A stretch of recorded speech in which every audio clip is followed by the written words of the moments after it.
Saya seorang penjual nasi goreng Jawa di daerah Surakarta, kota kelahiran saya. Saya berjualan dari jam 10 pagi hingga jam 12 malam.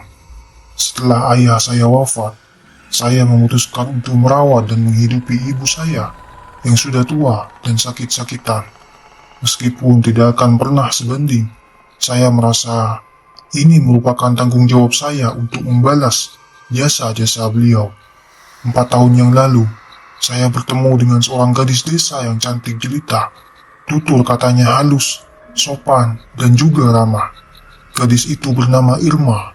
Saya mempersutingnya dan kami dikaruniai seorang anak laki-laki setelah menikah. Saya menjalankan usaha nasi goreng Jawa ini di teras rumah dengan dukungan penuh dari Irma. Meskipun begitu, saya menghadapi kendala dalam menjalankan usaha ini. Setiap hari, usaha nasi goreng Jawa yang saya rintis bersama Irma kurang begitu laris, padahal kami berjualan di depan jalan raya yang ramai oleh orang berlalu lalang. Namun seringkali pembeli jarang menghabiskan nasi goreng yang kami jual. Irma selalu berkorban demi keluarga kami. Selepas sholat subuh, Irma langsung pergi ke pasar untuk membeli bahan-bahan baku nasi goreng Jawa.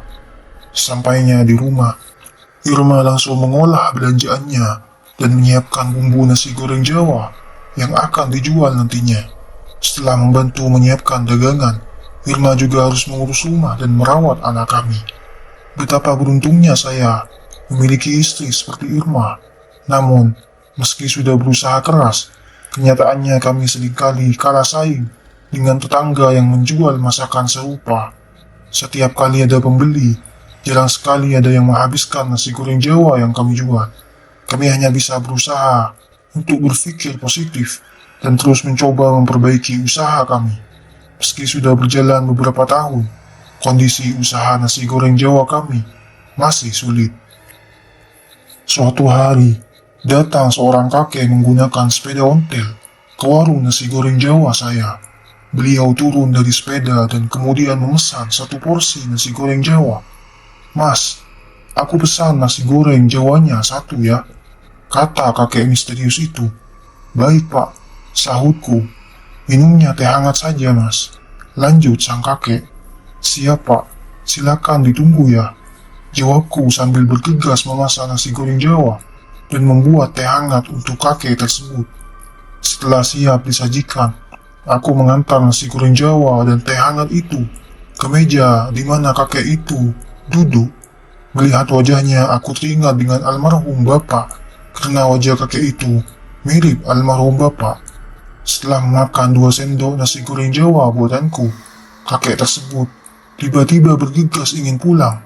Aku yang kebingungan pun bertanya, "Kok buru-buru pak? Memangnya ada apa?" "Sudah mas," jawab sang kakek. "Ya Allah, kok gini ya?" ucapnya lirih. Ternyata sang kakek mendengar keluhanku. "Nuwun sewu mas, maaf ya," katanya. "Tidak apa-apa pak, aku pengen banget bisa mencukupi kebutuhan keluargaku. Aku sudah capek pak, kayak gini terus. Aku kan tumpuan bagi keluargaku, tapi penghasilannya tidak menentu," keluhku. "Kayak gini mas, yang namanya warung zaman sekarang itu sudah banyak yang pakai baju mas," kata kakek. "Maksudnya gimana pak?" tanyaku penasaran. "Jujur, banyak sekali warung yang melakukan pesugihan. Mungkin saja masnya kalah di situ. Kalau masnya berkenan, mau tidak kalau aku bantu?" "Tapi semuanya balik lagi ke masnya," jawab sang kakek. "Aku cuma kebetulan dengar masnya tadi itu ngeluh." "Aduh pak, gimana ya? Aku belum pernah pak ngelakuin hal-hal kayak gini," ucapku. "Ya wis mas, nanti kalau misal masnya sudah mempertimbangkan lagi, temui aja aku di pasar burung dekat sini. Aku sering lihat-lihat burung di sana," tutur sang kakek. Keesokan harinya aku memutuskan untuk menemui sang kakek misterius di pasar burung. Setelah mempertimbangkan ulang, ya mau tidak mau, aku harus melakukan hal tersebut. Ini semua sudah terlalu rumit dan sudah tidak ada jalan keluar. Setelah bertemu dengan kakek tersebut, aku langsung bersalaman dengannya. "Pak, sepertinya aku mau melakukan pesugihan. Seperti yang Bapak bilang kemarin, kataku. Masnya sudah yakin apa belum? Tanya sang kakek. Yakin Pak, tapi kira-kira mahalnya bakalan mahal enggak Pak? Tanyaku dengan penuh harap. Masnya, aku antar ke tempat mbah dukunnya dulu. Nanti biar masnya aja yang langsung ngomong sendiri. Baik-baik orangnya. Pokoknya mas tenang aja dulu, jawab sang kakek. Akhirnya aku dan kakek tersebut berangkat. Dalam perjalanan, aku tidak bisa menghilangkan bayangan wajah kakek yang mirip almarhum bapakku. Setibanya di tempat mbah dukun, sang kakek memperkenalkan aku. Oh iya, masuk aja. Sudah lama kamu udah kesini. Kamu bawa siapa ini? Tanya mbah dukun sambil tersenyum. Ini kemarin aku mampir ke warung dia. Dia ini penjual nasi goreng Jawa. Pengen cerita sama mbah.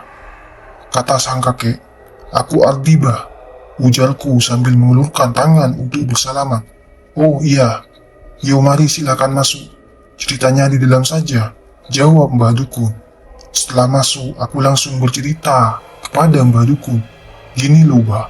Aku ini kan sekarang lagi terpuruk. Aku jualan nasi goreng Jawa sama istriku. Tapi kurang laku. Apalagi aku harus mencukupi kebutuhan keluargaku.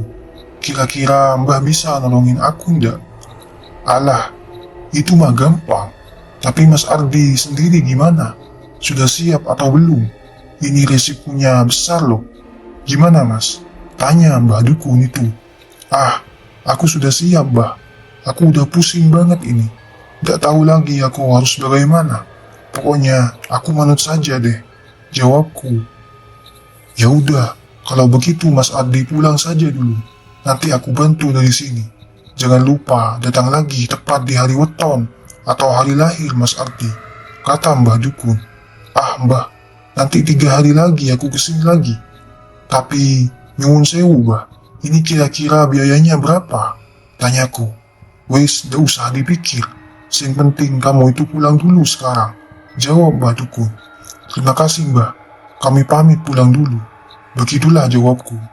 Sampainya di rumah, sang kakek misterius berpamitan. Tidak lupa, aku pun berterima kasih kepada kakek misterius tersebut. Irma dan Simbo sudah menanti di depan rumah. Tampaknya mereka mengkhawatirkan aku. Aku berbohong pada mereka, mengatakan bahwa aku pergi ke rumah temanku. Keesokan harinya, keajaiban terjadi pada warung nasi goreng Jawa kami. Hari masih pagi, tetapi sudah ada seorang mengetuk pintu rumah kami. Setelah dibuka ternyata ada 3 orang tetangga kami yang datang. Mereka ingin memesan 50 porsi nasi goreng Jawa buatan kami, karena ada acara arisan di rumah mereka. Aku bahagia bukan main. Aku pun menerima pesanan tersebut. Setelah mereka pergi, aku bergegas pergi ke dapur untuk memberitahu Irma yang sedang memasak. Dengan semangat, aku berjalan lagi ke pasar untuk membeli bahan baku nasi goreng Jawa, karena persediaan kami tidak cukup untuk 50 porsi. Setelah semua pesanan selesai dimasak, aku pun langsung mengantarkan pesanan tersebut ke rumah tetangga yang punya acara warisan tadi. Bahkan ketika mereka membayar nasi goreng Jawa tersebut, uangnya justru dilebihkan untukku. Sampainya di rumah, ternyata Irma tidak bekerja seperti biasanya, karena warung nasi goreng Jawa kami sudah ramai pembeli. Dengan sigap, aku segera membantu Irma melayani pembeli tersebut. Erwin kami titipkan pada Simbo di dalam rumah. Tidak terasa, sudah seminggu warung nasi goreng kami laris manis. Suatu hari ada rombongan anak SMA datang ke warung kami untuk membeli nasi goreng Jawa.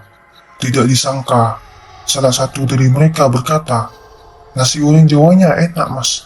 Aku mau nambah 1 lagi porsi. Aku langsung semangat membuat 1 porsi nasi goreng Jawa lagi. Terutama setelah mendapat pujian. Biasanya yang aku dengar adalah keluhan-keluhan dari para pembeli. Banyak sekali pembeli yang mengatakan bahwa nasi goreng Jawa buatan kami tidak enak, meskipun mereka mengatakannya sambil berbisik-bisik dengan yang lainnya. Tentu saja, kami yang mendengarnya merasa sakit hati.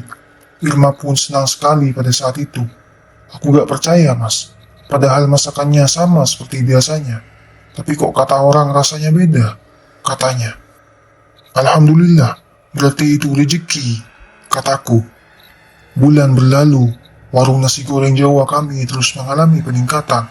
Kami jadi tutup lebih awal karena laris manis. Pagi-pagi sudah banyak orang yang mengantri. Kami memperbaiki rumah supaya lebih layak huni bagi Simbo, Irma, dan Erwin. Aku juga membeli banyak perabotan dan alat elektronik baru di rumah supaya kami nyaman tinggal di sana.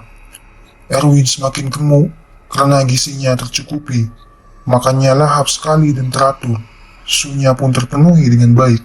Selain itu, aku juga membeli 2 motor. Satu motor metik untuk Irma belanja bahan baku nasi goreng Jawa di pasar, dan satu motor ninja untuk aku. Usaha kami semakin sukses dan terkenal.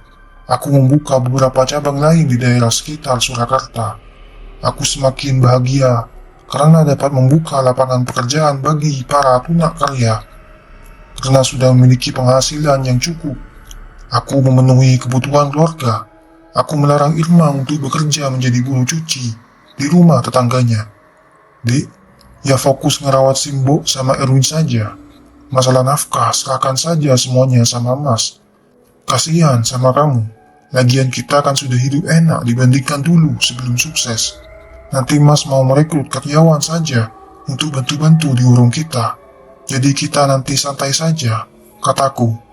Singkat cerita, 3 tahun berlalu, usaha nasi goreng Jawaku makin hari makin laris.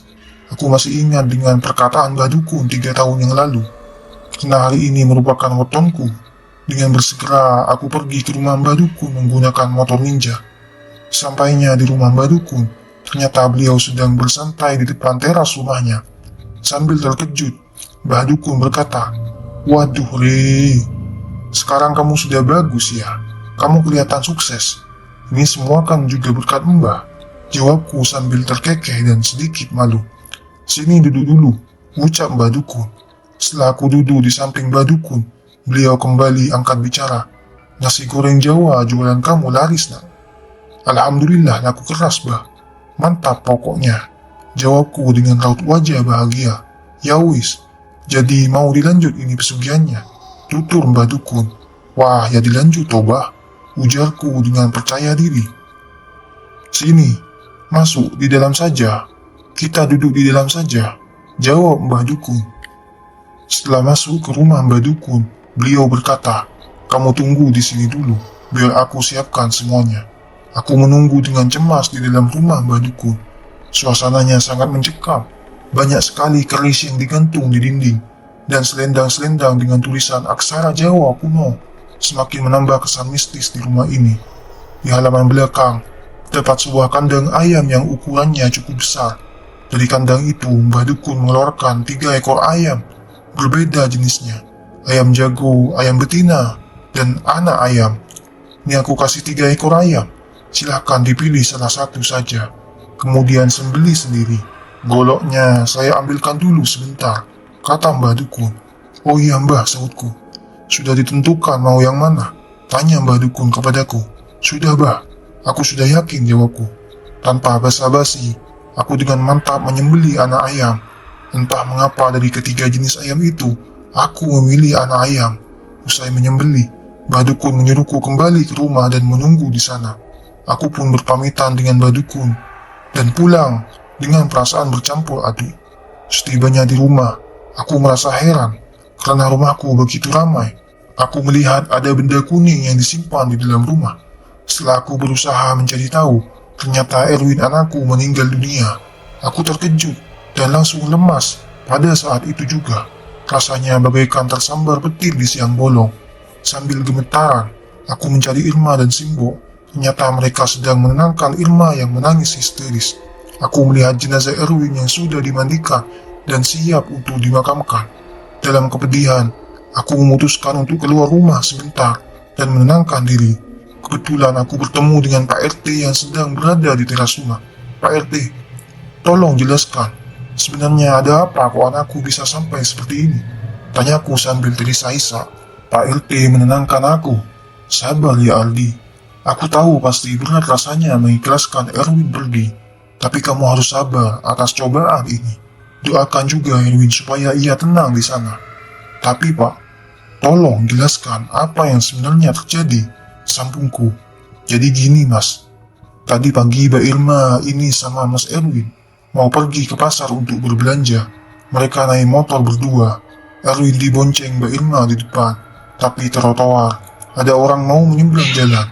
Mbak Irma niatnya mau menghindar supaya tidak menabrak. Tetapi dari arah yang berlawanan ada truk. Karena oleng, Mbak Irma jatuh dan Erwin terbentur. Disitulah Erwin tertabrak oleh truk tadi. Erwin langsung dibawa ke rumah sakit dan dinyatakan meninggal dunia di tempat. Erwin langsung dimandikan di sana. Kemudian dikafani dan dibawa pulang untuk dimakamkan. Aku tahu ini berat, tapi kamu harus rela. Jelas Pak RT panjang lebar. Aku hanya bisa menyambut pelukan dari Pak RT sambil terisa-isa, mencoba meresapi kenyataan pahit yang menimpa keluargaku. Hari semakin sore, kami segera memakamkan Erwin sebelum malam. Aku, Irma, dan hanya segelintir orang yang ikut ke pemakaman. Masih dalam kesedihan mendalam, pemakaman selesai. Kami kembali ke rumah karena masih ada acara tahlilan yang dilakukan selama seminggu berturut-turut setelah wafatnya Erwin. Tahlilan ini bertujuan untuk mendoakan almarhum Erwin supaya tenang di surga. Seminggu berlalu, kami mulai bisa mengikhlaskan kepergian Erwin sedikit demi sedikit, menerima takdir yang sudah ditetapkan. Menjelang tidur, Irma bercerita bahwa ia ingin hamil lagi supaya ada adik yang menggantikan Erwin nantinya. Tidak bisa dipungkiri, kami berdua memang merindukan momongan lagi. Aku juga berdoa supaya Irma bisa hamil lagi secepatnya. Sekitar jam 2 dini hari, Irma membangunkanku. Mas, bangun sebentar. Mas dengar suara anak kecil nangis enggak? Suaranya mirip Erwin loh, Mas. Alah, gak ada suara anak kecil nangis kok. Kamu itu capek. Sudah, tidur saja. Besok kita kerja lagi. Jawabku sedikit kesal. Mas, gimana aku bisa tidur kalau aku dengar suara anak kecil nangis terus? Suaranya mirip banget sama Erwin. Balas Irma dengan suara bergetar. Aku pun bangun sambil menenangkan Irma. Keesokan harinya, Irma bercerita kepadaku dan Simbo tentang apa yang dialami semalam. Mbok, Mas, semalam aku ada kejadian aneh banget. Sekitar jam 2 dini hari, aku dengar ada suara anak kecil nangis di teras rumah. Suaranya mirip banget sama Erwin. Bahkan sampai 2 kali suara itu muncul. Karena penasaran, akhirnya aku keluar untuk menghampiri suara tadi. Tapi setelah aku buka pintunya, ternyata tidak ada orang di sana. Akhirnya aku memutuskan untuk balik lagi ke kamar. Aku bingung sekali. Apalagi semalam aku bangunkan Mas Ardi, tapi gak bangun-bangun. Mas Ardi nyuruh aku buat tidur. Aku ya nurut saja apa kata Mas Ardi. Terus, Bo, aku malah mimpi Erwin. Di mimpiku, Erwin berlumuran darah pada bagian leher, sambil membawa seekor anak ayam di tangannya. Ia hanya menangis sambil memanggil-manggilku. Ia juga mengeluh bahwa ia kesakitan. Loh, kok dia bawa anak ayam? Tanyaku kepada Irma. Aku ya juga tidak tahu, Mas. Jawabnya Irma. Kami mencoba untuk berpikir positif. Mungkin itu hanya halusinasi saja. Akhirnya kami melanjutkan aktivitas kami seperti biasa. Kami melayani banyak pembeli yang mengantri di warung kami. Semakin hari, kami berdua semakin sibuk berdagang nasi goreng Jawa di depan rumah. Semakin banyak cabang yang aku dirikan di daerah sekitar Surakarta. Dan cabang-cabang tersebut juga tidak kalah laris dengan warung pusat yang berada di depan rumah kami. Hingga pada suatu hari, sebelum aku menutup warung, aku melihat seseorang kecil yang berdiri di sebelah jalan warung nasi goreng Jawa kami. Ia hanya diam di sana. Aku mencoba memastikan kembali apa yang terjadi, dan sesampainya di sana, sosok yang mirip dengan almarhum Erwin tadi hilang tanpa jejak. Aku hanya kebingungan dan mencoba mencerna apa yang baru saja terjadi. Aku memutuskan untuk lanjut menutup warung dan beristirahat di rumah. Sebelum tidur, aku melamun memikirkan kejadian yang aku alami. Namun ketika hendak tidur, aku merasa ada seseorang yang menarik-narik kakiku. Aku langsung terbangun dan melihat Erwin mengajakku bermain. Lehernya masih berlumuran darah. Ia hanya menarik-narik kakiku dan memanggil-manggil namaku. Ketika aku berusaha mendekati Erwin, sosok itu hilang begitu saja. Tidak ingin membangunkan Irma, aku memutuskan untuk duduk di teras rumah dan menenangkan diri. Aku menduga bahwa kematian Erwin disebabkan oleh diriku sendiri. Karena waktu itu aku memang menyembelih seekor anak ayam di rumah Mbah Dukun. Semenjak kejadian malam itu, aku dan Irma diganggu oleh suara tangisan dan sosok yang menyerupai Erwin hampir setiap hari. Bahkan Simbok pun sesekali diganggu olehnya. Kami semua bingung mengapa hal ini bisa terjadi. Aku sudah tidak kuat menghadapi semua ini, terlebih mendengar cerita Irma dan Simbok yang diganggu oleh arwah Erwin. Aku ingin mengakhiri semua ini dan bertemu dengan Mbah Dukun untuk menanyakan apa yang sebenarnya terjadi. Namun sesuai perjanjian, aku hanya boleh berkunjung ke rumah Mbah Dukun setiap tahun sekali. Dan itu harus dengan hari wetonku. Semakin hari aku semakin ketakutan. Begitu pula dengan Irma dan Simbok. Simbok bahkan hampir jantungan setiap kali melihat arwah Erwin yang gentayangan di rumah kami. Pada suatu hari, aku dan Irma memutuskan untuk menutup warung lebih cepat dari biasanya. Sekitar jam 3 sore, kami sudah menutup warung. Kemudian aku, Irma, dan Simbok pergi berziarah ke makam Erwin untuk mendoakannya. Benar saja, setelah kami berziarah dan mendoakan Erwin, kami tidak pernah bermimpi tentang Erwin lagi. Irma bertanya, "Mas, apa selama ini kita diganggu Erwin karena jarang mendoakan dia ya?" Aku menjawab, "Bisa jadi, Dek. Kita memang harus sering mendoakannya. Hari demi hari berlalu, sudah 3 tahun kami kehilangan Erwin. Alhamdulillah, saat ini Irma sedang mengandung seorang anak. Suatu hari aku memutuskan untuk menemui Mbah Dukun. Di rumahnya, beliau terlihat seperti sudah menanti kedatanganku. Mbah Dukun bertanya, "Kamu kenapa kok mukanya kayak lagi banyak masalah gitu?" Aku menjawab, "Bah, anakku yang bernama Erwin sudah lama meninggal. Aku, istriku, dan Simbok sering diganggu arwahnya.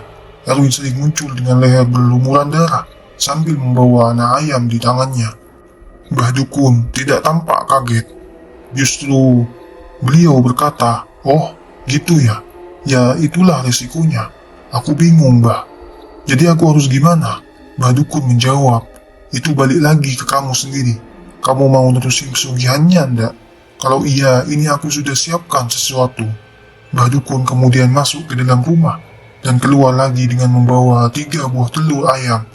"Ini kalau kamu mau usaha kamu tetap sukses, kamu harus pilih salah satu dari ketiga telur ini. Tapi ingat, salah satu dari kalian bertiga harus wafat," katanya. Aku terkejut. "Bah, aku gak mau melaksanakan ritual pesugihan lagi. Aku lebih memilih keluarga daripada harus seperti ini. Harta yang paling berharga adalah keluarga, bukan yang lain." Mbah Dukun menjawab, "Ya syukur kalau kamu memang sudah menyadari seperti itu. Aku hanya membantu kamu saja di sini." Akhirnya aku memutuskan untuk menghentikan semua ritual pesugihan dan memilih untuk hidup normal bersama keluargaku.